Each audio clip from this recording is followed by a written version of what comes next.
So on this Sunday, what we're supposed to do is read the entire Passion narrative. All of it.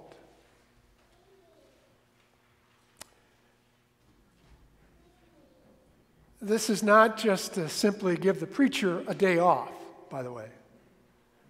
Because sometimes I've heard people say, oh, you're just doing that because you don't want to preach this week. Well, that's not true at all. The story is best told from its origin. The ones who were either there or had some kind of relationship with the journey itself. It's so that as a community you might hear this story about Jesus as he fulfills his purpose and his mission and the will of God. It is not meant to be romantic or a pretty story.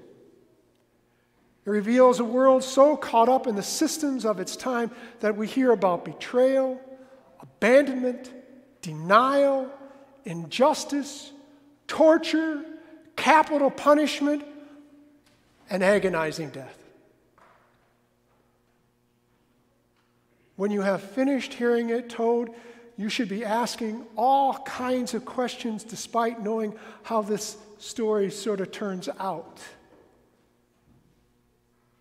Questions that deal with your own inaction or actions that lead to modern acts of betrayal, abandonment, denial, injustice, torture, capital punishment, and agonizing death.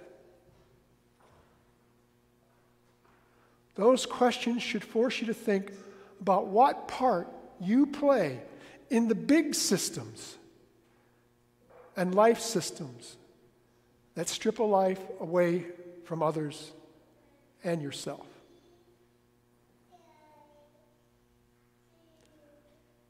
Now, if you're upset without having the Passion narrative read in its entirety, please know that I too am upset.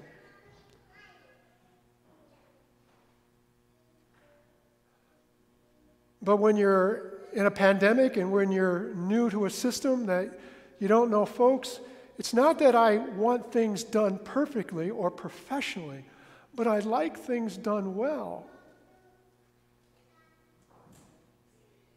And there was no time or no way to gather some of you together because I just don't know who to ask to help read this story.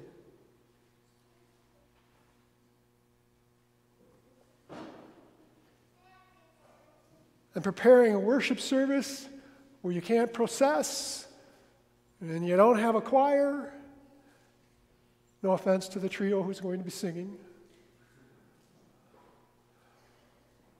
it makes for an interesting day. And when you can't have kids marching around, I love it. Usually it drives the adults crazy when I have the kids march in because anything can happen. And it usually does. Occasionally they beat each other with the palms. They do all kinds of things. But let me do at least some talking points of the portions of the Passion according to Mark that we missed. Mark is one of the simplest of the four Gospels in style and its Greek. I can actually read the Greek of Mark. Not so much with John and Matthew, though.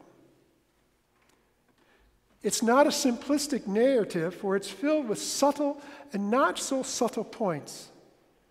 This Passion narrative begins in many ways in Mark 14, in the house of a leper with a nameless woman anointing Jesus. And he indicates to everyone who's complaining that she is preparing him for his death, and immediately Judas seeks a way to betray him.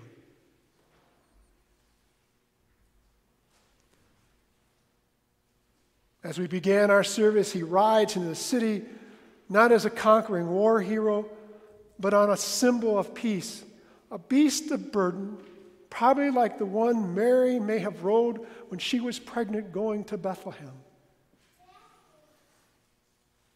A holiday meal with his best friends. A time of prayer in a garden in the evening.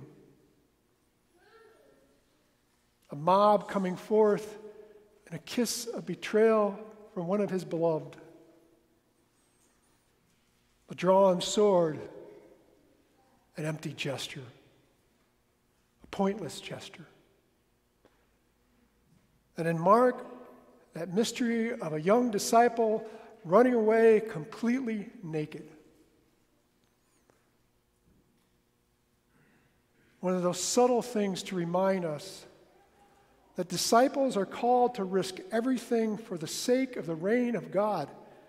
Instead, that naked young man loses everything running away from discipleship. Could this be a warning, perhaps, to every generation of followers of Jesus?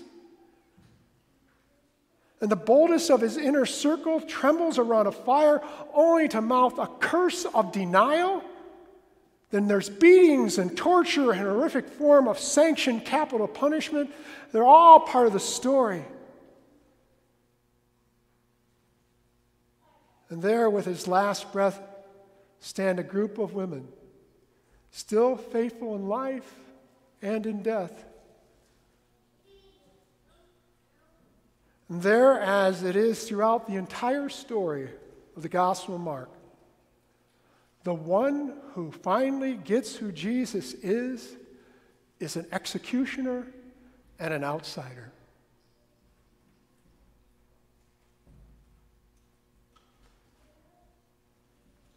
When I hear or read the Passion narrative, I did not really get the depth of the overall story until I was on internship down in Loudonville, Ohio. Our final worship with the people and a potluck were held at a member's house who had a pond. It was a beautiful summer day, and our 3-year-old daughter, like all the other children, wanted to go swim in the pond. And there she was, playing in water, and then she was gone.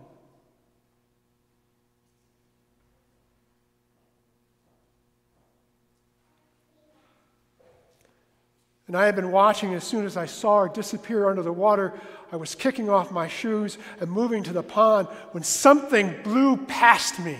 I am telling you, it felt like the mighty wind of God had just rushed by me. And when that person hit the water, it seemed as if the water parted. Before my daughter knew how dangerous the situation was, her mother lifted her from beneath the water. My wife was a lifeguard. She taught me that you plunge into the water to save people as a last resort. Toss them just about anything that floats because they will grab onto it. But you hopefully can end up pulling them to safety without risking your life. But sometimes people don't grab onto what they need to grab onto, and they continue to go under, and there is only one thing you can do: dive into it.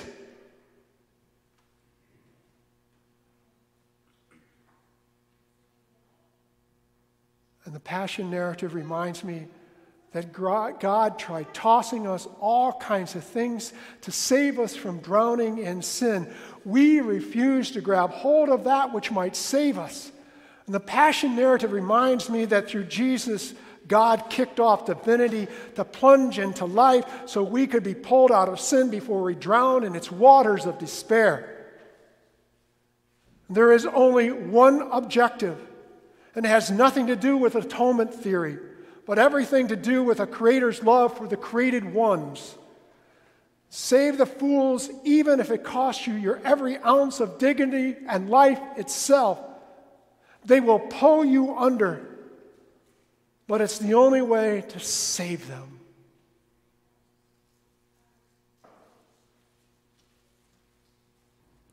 And it's especially important to remember something from this story. The point of the cross is not finally suffering and death. It is rather that a relationship holds.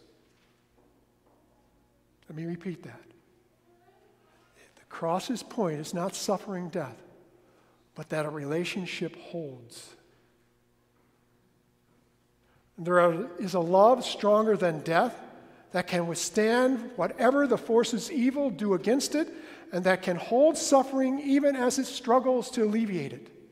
The meaning of the cross can be understood finally only within the whole of the good news of the promise of God to overcome terror, enfold us in life, and dwell with us forever.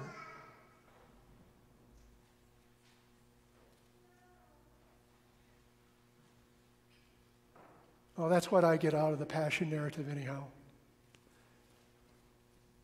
I believe that God plunges into our lives, our communities, our world, in order to pull us out of the cruel, senseless power of sin. So despite it all, relationships hold.